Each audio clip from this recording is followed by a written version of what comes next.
Meu nome é Eduardo Gianetti, eu sou formado em Economia e em Ciências Sociais pela Universidade de São Paulo. Eu fiz duas faculdades paralelamente. Depois eu fui fazer pós-graduação na Inglaterra, me formei como doutor na Universidade de Cambridge, fui professor na Universidade de Cambridge durante 3 anos. Depois de 7 anos morando na Inglaterra, resolvi voltar para o Brasil, que eu amo, e eu jamais me sentiria tão bem na Inglaterra como eu me sinto aqui no Brasil.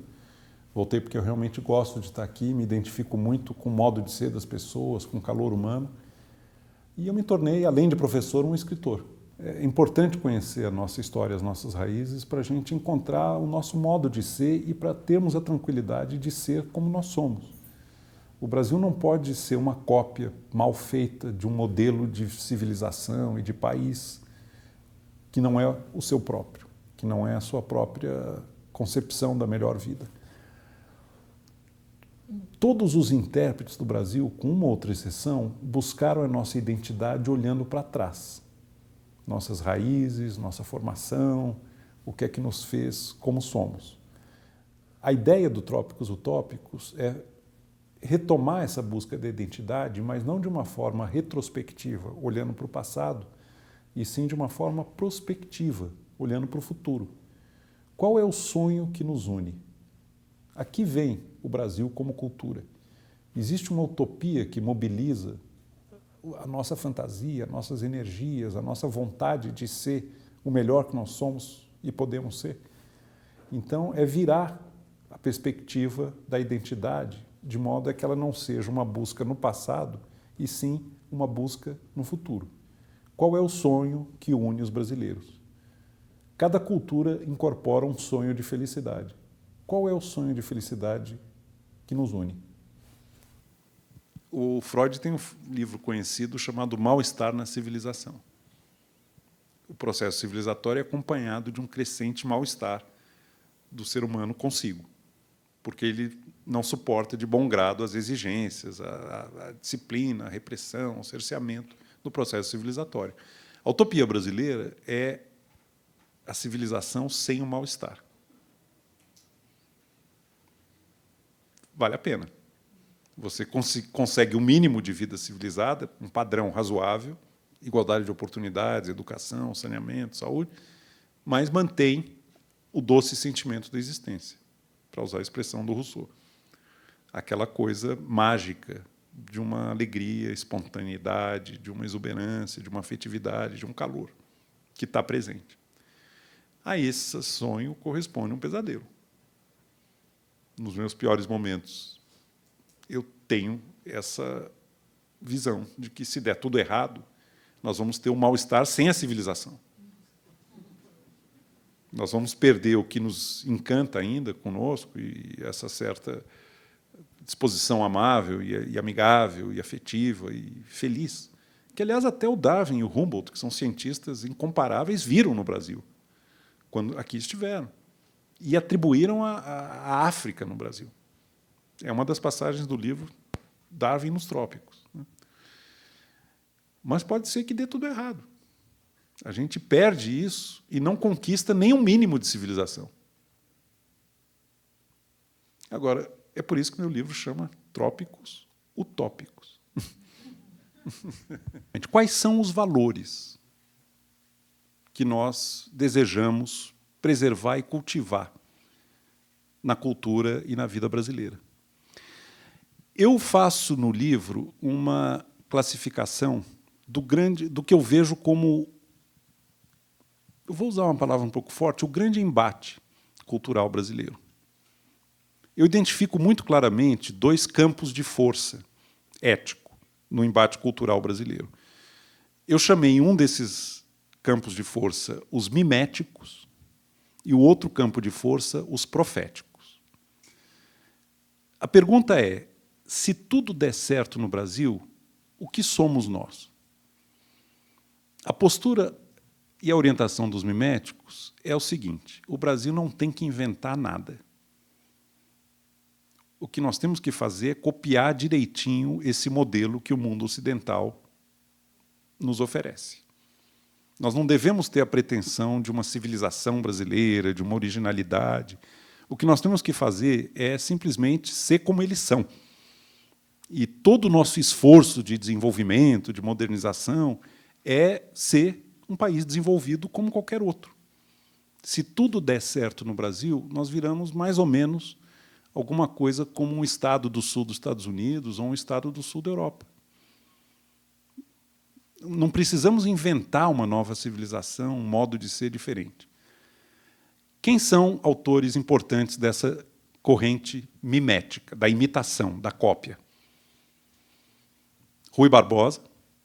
As citações estão todas no livro, eu não vou cansar vocês. O Eugênio Goudin, que é um grande economista que eu admiro muito, tem uma colocação que é quase emblemática da postura mimética. Fernando Henrique Cardoso, nos Diários da Presidência, fala: o Brasil, ao contrário da Índia, não tem uma cultura que possa ter a originalidade e a pretensão de ser diferente. No máximo, um temperinho, né, uma pitada, a expressão.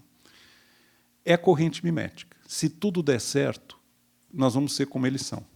No fundo, o nosso sonho é chegar onde eles estão. Do outro lado, uma corrente que eu estou chamando de profética.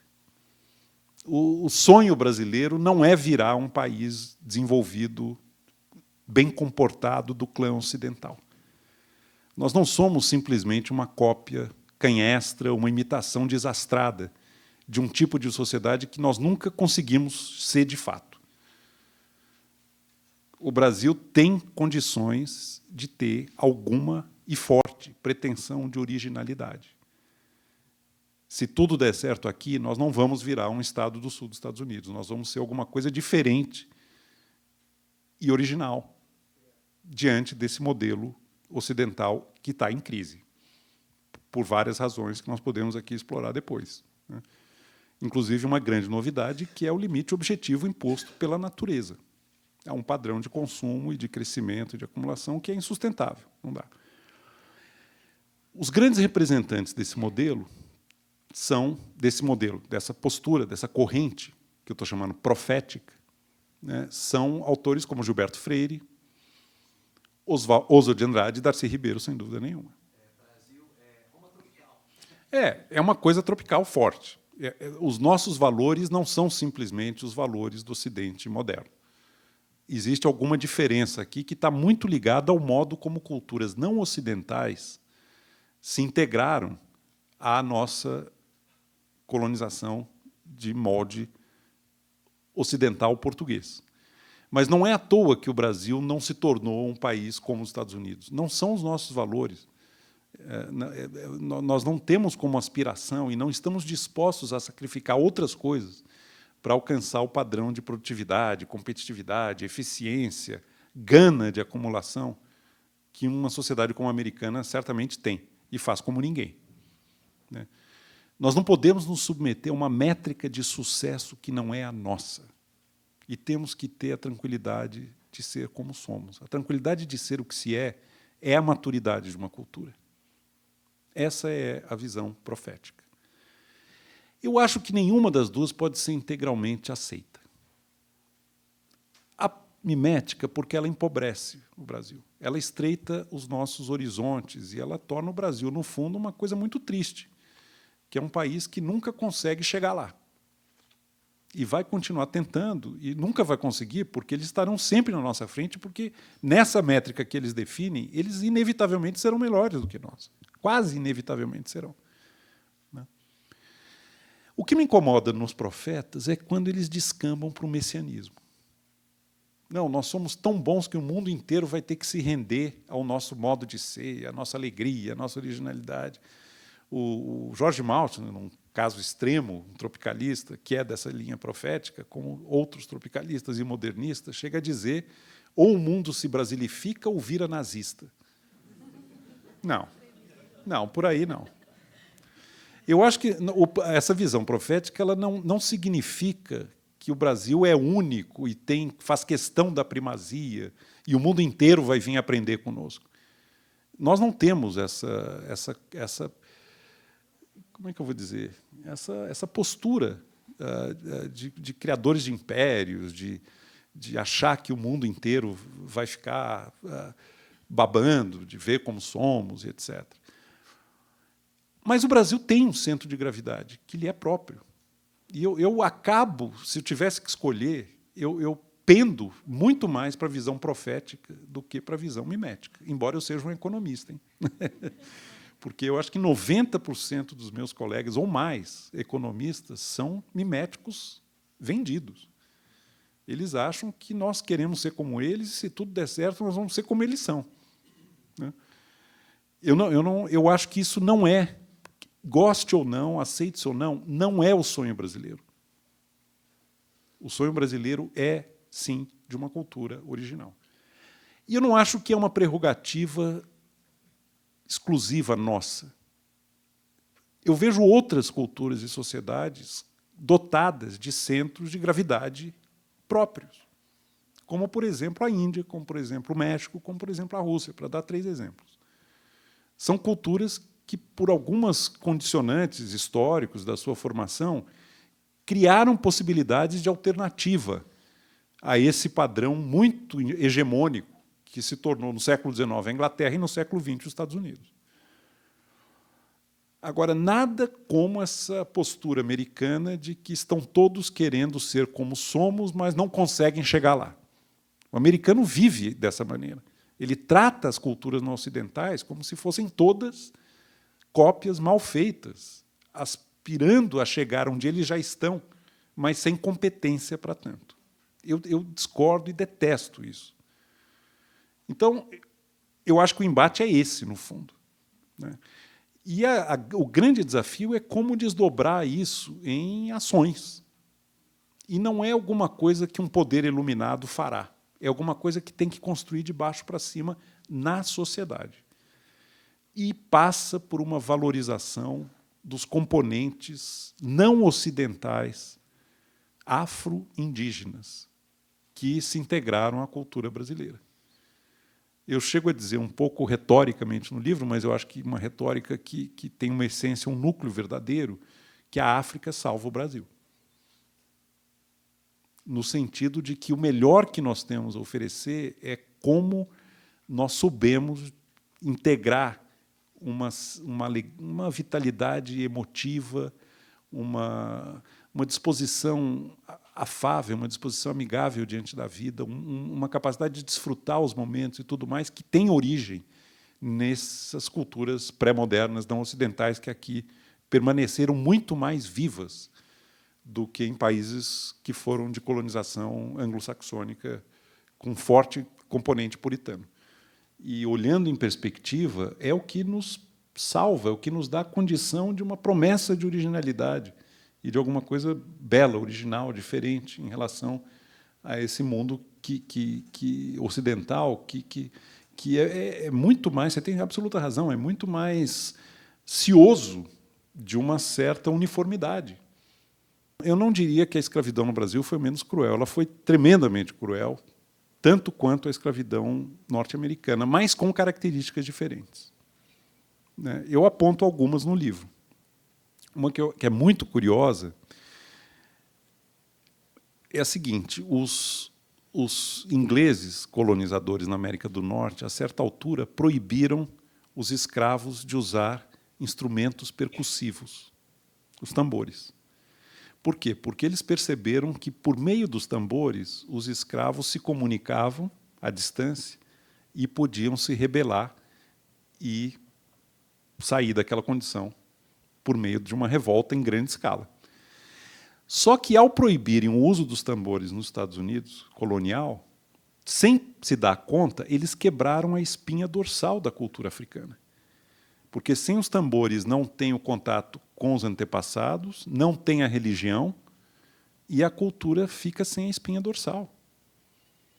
Os portugueses, mais relaxados e menos disciplinados, e até com um certo pendor, vindo do fato de que Portugal conviveu com pessoas de pele escura durante 8 séculos antes de descobrir o Brasil, que eram os mouros que dominavam a Península Ibérica, os portugueses tiveram maior respeito e maior tolerância, inclusive com essa questão específica dos instrumentos percussivos.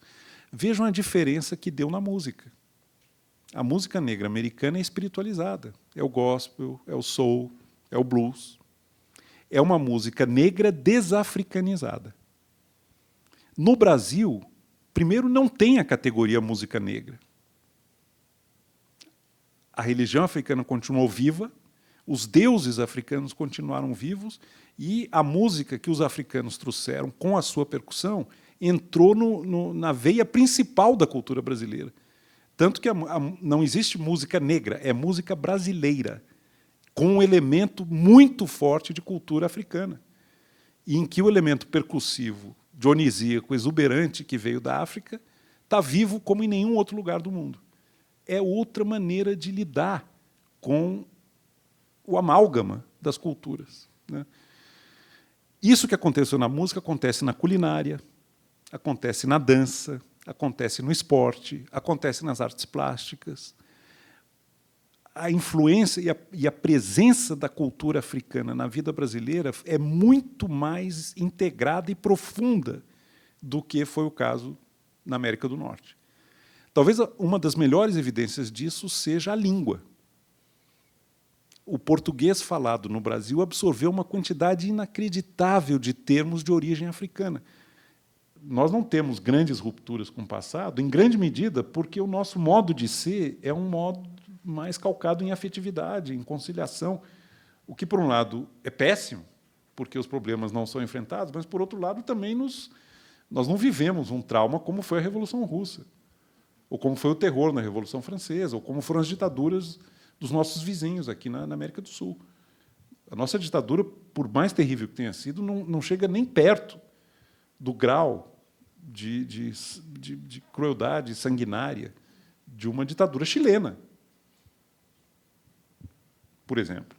Então, essas coisas estão muito juntas e misturadas. Essa segmentação que a gente faz, cultura, política, economia, é uma coisa da divisão do trabalho intelectual, mas que a gente tem que estar sempre repensando, porque, no fundo, essas coisas são formas de vida que estão muito misturadas na existência tal como ela é.